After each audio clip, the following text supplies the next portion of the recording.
Hello everyone, I'm Andy Klein. Thanks so much for tuning in to WCN World News. Today we take you to a special press conference held by two prominent women in the media, Naoko Kotani and Yuko Ando. Both will be talking about women's role in the media and in Japanese society at large and what progress needs to be made. Let's go there now. Actually, I started my TV career as an assistant in Japanese, assistant. Assistant is a quite unique profession invented and fostered by the Japanese culture, which admires women who walks 3 steps behind man. As an assistant, about 35 years ago in the TV news show, I was just sitting beside main anchorman and nodding and saying hi, hi, every time he said something, no matter if I understood what he said or not. So I was just there. And I would always assimilate or equate this assistant job to a plastic yellow chrysanthemum you can find at the top of a sashimi sliced bag at the supermarket. It's there. It makes look sashimi a little better, but not edible. And the first assignment as a news reporter was given 6 months later. That was to interview the secretary of LBP without an appointment. At that time, chief secretary was Mr. Shin Kanemaru, who was very well known by how much he hated TV and TV cameras. It was the first TV interview assignment in my life. I asked the reason why me, to the director. You wouldn't believe what he said in the next moment. He said, reason why? Just because politicians like women. Eventually I went to Mr. Kanemaru's residence and succeeded to draw a few words from him. When the director found out that, and he said, you can imagine that. See, I told you, politicians like women. This true non-fiction story tells you a lot about what was really happening in the TV media, in Japanese TV media about 35 years ago. Since then, I tried my best not to act like a woman. In other words, I tried to hide femininity. I tried to conform to the behavior of the members of a traditional boys' club. I decided that I would not allow anyone to say that just because I was a woman, I could do something. I wouldn't allow myself to excuse just because I am a woman, I can do that, or I cannot do that. As I mentioned, conformity to man's society was a very important element, or I should say tactics, for me to continue TV career. I should say, in order to survive in the Japanese TV media, to conform myself to the behavior of the traditional boys' club was very important and useful. More specifically, I did not allow myself to excuse for not being able to do something just because I was a woman. I did not hesitate to accept any sort of assignments. War, riots, earthquakes, airplane accidents, and so forth. I thought I had to prove I could do just about everything as good as men could do, or even better. I still remember when I came back from the assignment of Gulf War, I was asked to hold a press conference. You can imagine why, the reason. Just because I was the only Japanese woman at the war site. But there are a lot of women journalists out there from all over the world, but not Japanese.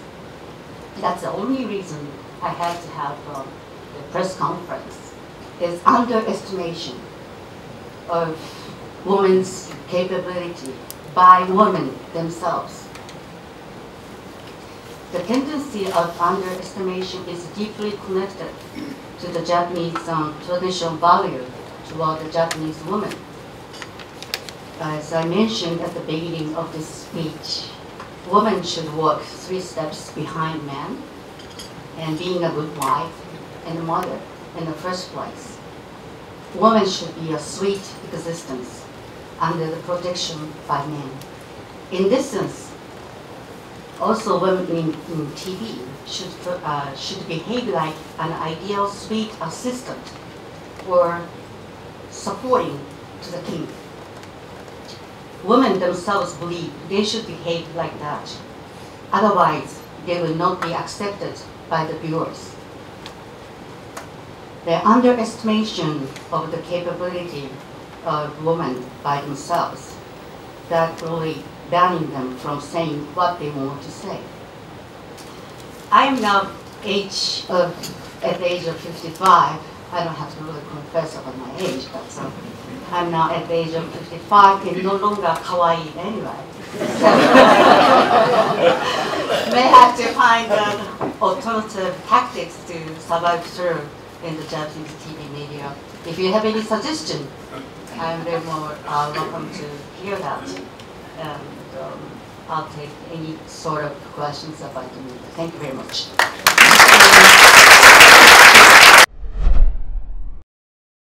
フリーランスの井上と申します。現状が今どうなっているかってなんとなく想像がつくんですけれども、私の法人ですので、今政府が後押しするという動きがあって、今後3年間ぐらいのスパンで何か変化が出てくると思われますか？ To translate the question, I'm a freelancer. My name is Inoue. As a Japanese person, I can somewhat imagine what the current situation or the status quo in this field is. But when we look at the different investment or efforts that are being made in this field, do you think that we will be seeing change in, for example, the next 3 years? 安倍政権が、女性の活用ということを盛んに言ってまして、それこそ3年間で例えば女性の幹部職員を 30% にするということを目標に掲げています。The Abe administration has made statements about increasing the role of women within society. For example, setting goals of increasing women in leadership positions to 30% in the next 3 years. ただその安倍政権がこれまでに打ち出してきた政策、女性の子育ての政策とかを見ますと、なんか的が外れている感じがします。However, when we look at the policies of the Abe administration until now, for example, policies related to child rearing and so on, I believe it's somewhat off target. それの具体的なものの一つとしては、3年間育児休暇が取れるという政策を打ち出したんですけれども。And a concrete example of this is the policy suggested to make 3 years of maternity leave. そのネーミングが3年間抱っこし放題政策というものでした。And the name of this policy was the 3-year 抱っこ So like 3 years holding the baby. You can 抱っこ as much as you want for 3 years. Hold the baby as much as you can for 3 years. For 3 years. 3年間抱っこし放題ポリシー。でもそれは非常に的が外れていて、3年間抱っこしたい、ずっと子供を抱っこしたいっていうのがお母さんの思いなのか、子供を産んだら1日も早くちゃんと職場に戻れるようなバックアップのシステムを作ってくれるというのが、私たちは働くお母さんの本来の気持ちだと思うんですね。だから3年間抱っこし放題であなたたち嬉しいでしょっていうのは、やはりとても経済的にも恵まれている、環境的にも恵まれている一部のすごくトップのすごく恵まれている女性をターゲットにしている話であって、ちょっと的がずれているなというふうに思いました。And so when we look at this policy, I believe it's extremely off target. Is what working women want? Do they really want 3 years to be able to hold their baby as much as they want? Or do they want proper backup systems in place so that they can return to the workplace and continue their careers also? So the policy being put forward is, well, this is what you women want, right? You want to be able to stay at home with your babies. This is very much the perspective of one very small, privileged, economically group within society, which is at the base. And so this is very much missing the target of what the overall Japanese society requires. その流れから考えますと、あまりその安倍政権が女性活用というふうに言っても、これは女性の問題ではなくて男性の問題だと思うんですね、これは本当に。だからその男性がこれでいいだろうというふうに与える政策とか果たす政策についてやはり意識が変わらない限りは私はあまり急速な変化というのはないのではないかと思います。何が私たちにできるかというとやっぱり一つ一つの壁をブレイクスルーしていくことしかないのかなと思います。急激な3年間ぐらいで変化は残念ながら訪れないというふうに私は非常に悲観的。And so if we look at this trend and we look at what the Abe government is talking about and having women being able to play a more active role within this, I believe this is not so much an issue or a problem for women, but for men within society. If we look at, well, men are assuming these policies are okay, the policies which they are holding up as what should be gone forward, what we really need to be looking at is changing the overall awareness or recognition of these kind of issues within society. And if there is not significant change in this aspect, then of course we can break through every individual problem one by one to go forward. But without this kind of change, unfortunately, I'm quite pessimistic about whether we will see any significant change in these 3 years. 私も残念ながら安藤さんと同じ意見で、3年では多分難しいと思うんですね。で、その理由としては、今例の103万円の上限で女性が働いた場合にですね、年収、その場合に夫の扶養控除から外れる外れないで今議論になってますけれども、あの議論でこれだけ時間がかかっちゃってるっていうことで、要するに一つ一つのその点がたくさんあるんですよね。だからいっそのこと第1の矢第2の矢第3の矢のように一気に女性の社会進出のためのパッケージでブレイクスルーできるような政策を例えば10個な10個ダッと出してですね、それをもう1年でやるとかっていうふうにしないとブレイクスルーできないと思います。例えばその扶養控除にして考えてみますと、要するにああいう扶養控除を、なくすあるいはなくさないっていうところの議論っていうのは非常に現実的ではなくてですね、私も思うのは例えばなくすんではなくて、例えばです女性は例えばですよ、働いて年間103万円よりは稼ぎたいと、103万と130万両方あるんですけど、で要するにそれを超え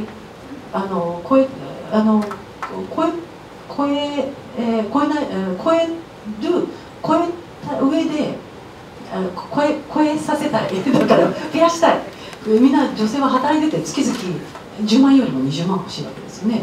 だけど結婚は解消しないわけですよ。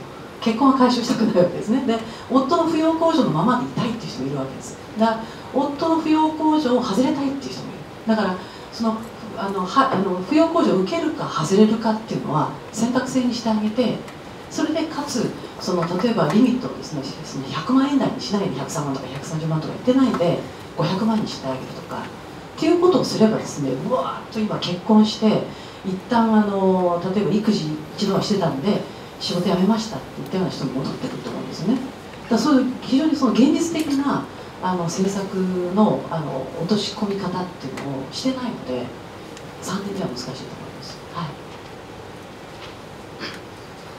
Unfortunately, I am of very much the same opinion as Ms. Ando as to whether we will see any significant change in the next 3 years.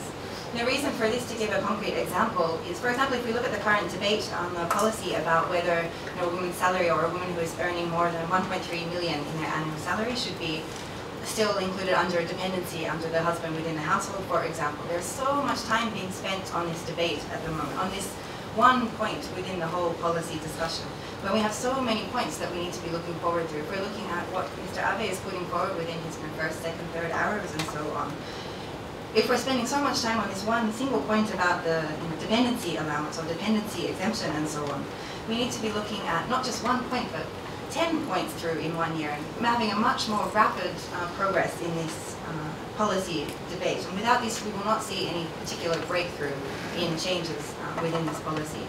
And rather than looking at whether we should be getting rid of the exemption and so on, we need to be looking at what is it that women are really wanting within their working. If they're wanting to be working for a higher salary than it's 1 million or 1.3, which of course working women are, they are looking for, rather than earning 100,000 yen per month. They would, of course, prefer a much higher salary than this. We need to be looking at policy which will allow women to have the choice within this as well.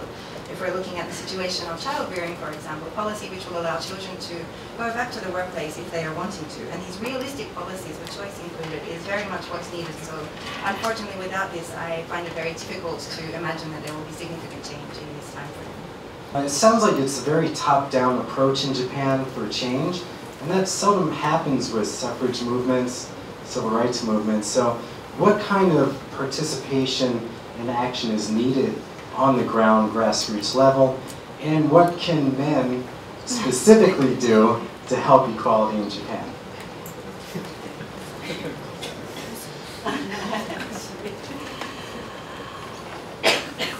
I think my answer is quite simple. There is a problem of mothers. Mother loves their son, right? And taking care of too much of their son. I think that's the root. I think that's a starting point. The man is kind of spoiled.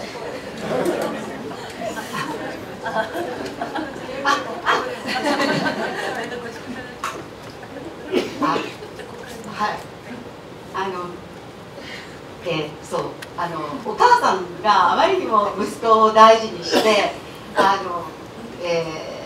何でもかんでも世話を焼いてあげることがやはり日本のすごくお母さんのいいところでもあるし、やはり息子をこうスポイルしてしまうところがあって、それはやはり男の子は、厨房に入ってはいけない、キッチンに入ってはいけないというふうに教えられたりしてきたわけです。やっぱりそういうところのだからすごくシンプルな部分なんですけれども、グラスルーツという以前の問題ですが、そういう家の中の意識っていうものをやっぱり変えていくのがまずは私は大事なんじゃないかというふうに思います。And so the way that Japanese mothers are treating their sons in such a precious way, wanting to do everything for their sons. Of course, this can be said to be, a positive side of Japanese mothers, but at the same time, it also really results in spoiling of these sons as well. For example, mothers saying, "Oh, boys are not allowed in the kitchen," for example. These are very simple things, but I think it goes even at a more ground level than even the grassroots level that we were discussing. And without looking at making these changes within the home, it will be very difficult to make these kind of changes within society also.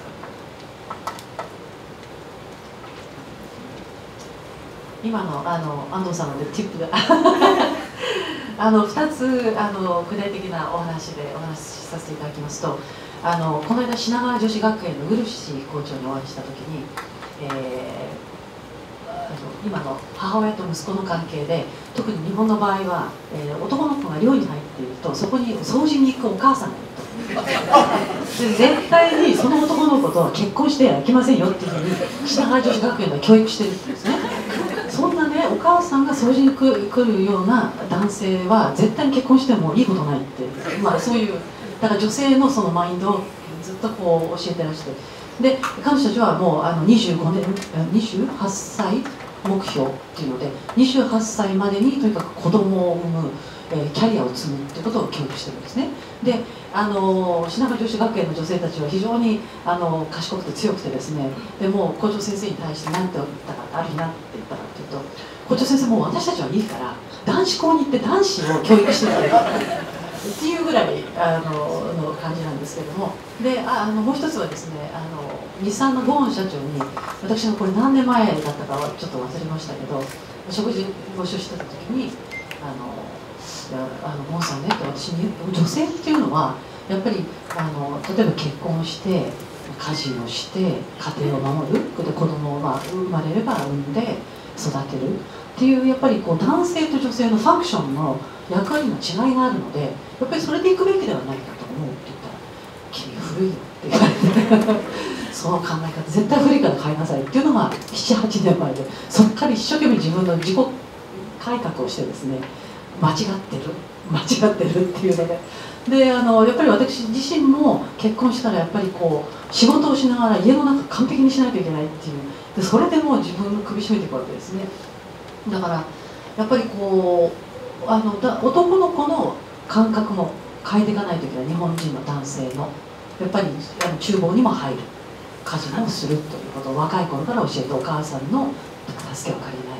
で女の子は女の子でやっぱりどうやって突き放すか、男性を突き放していくかで、あるいは優しくでもこう一緒になって家事をやってもらうように誘導するようにできるかっていう、その辺は今の若い人たちにはもうグラスルートレベルか分かりませんけれども、教えていくことで次の世代がどんどん変わっていくっていうふうにしか、今の人たちも固まっちゃってるんでね、変えようがないというのも思うんですけど、まあでも私みたいに 7,8 年かければ変わりますので、やっぱりそういうのを解いていく、やっぱりそういうもんなんじゃないかと。今世界でもそうだけど、日本でもやっぱりもうこれだけ少子高齢化が進んで、もう女性の力が必要になってくると、男性も今までみたいに仕事一本やりで行くわけにいかないんだよっていう、何かやっぱりメディアも含めてそういう啓蒙活動っていうのが必要だと思います。Listening to Ms. Ando's comments there also gave me some tips for 2 concrete points which I would like to mention. I had an opportunity to be recently speaking with the principal of the Shinagawa Girls College, Principal Bruce, and looking at this, we were talking about the relationship between mothers and sons in Japan, and was actually talking about the case of male students who are living in a dormitory whose mothers actually come to the dormitory to clean their dormitories for them. And one thing that this girls' college was teaching its students there is never marry a boy from a family like this, or never marry this kind of man. This school is putting forward a goal of the age of 28 for its students. I think by 28 you should be looking at making a family, but also making a career for yourself as well. It's a very strong, very clever education for the women there, but at the same time, one of the things which the female students are telling the principal is, we know this, you shouldn't be telling this to us, but go to the boys' schools and be teaching this to the boys at their colleges also. Another anecdote which I would like to share with you is around 7 or 8 years ago I had an opportunity to be having dinner with or a meal with the president of Nissan. And at this time I was saying, looking at the situation of women once they marry, of course if they're continuing a career still, they're also needing to be able to look after the housework and keep the home in order and so on as well. And these are the different, I was saying that these are the different functions of men and women in society. And I was told very clearly, that kind of way of thinking is very old, you need to change that. This is something which was 7 or 8 years ago when we had this discussion. And so since then I went back and was thinking, well okay, if this is wrong, if this is an old way of thinking, how do we shift this, how do we make this change? And looking at the real pressures which are on women, thinking that if they're working in the workplace, they need to also still be able to manage everything perfectly at home. And this puts such a lot of pressure on women themselves as well. So while we need to make changes in men within society, encouraging them also to go into the kitchen, from young boys to be helping their mother at home, for example, we also need to be looking at what we can do for women within Japanese society as well, educating women so that they can also encourage their husbands, for example, to be working together in the home, to be helping with housework and so on as well. I'm not sure if this addresses the question of the grassroots level, for example, but these kind of teaching in the homes and teaching our children about this kind of thing will really be able to bring changes around in the next generation, I believe. And if we look at even the changes, for example, between that conversation 7 or 8 years ago and myself even now, I really think that this shows that this kind of change is possible. So we need to look at how we can slowly break down these different factors. And if we look at what's happening internationally and around the world, and of course here in Japan with the decreasing birth rate as well, the role of men and women within society is going to be changing. Women are going to be having to be more active in the workplace, and men at the same time are going to have to be more active in other roles rather than just the traditional company role. And the media also has a responsibility to also be advocating or sharing information about this kind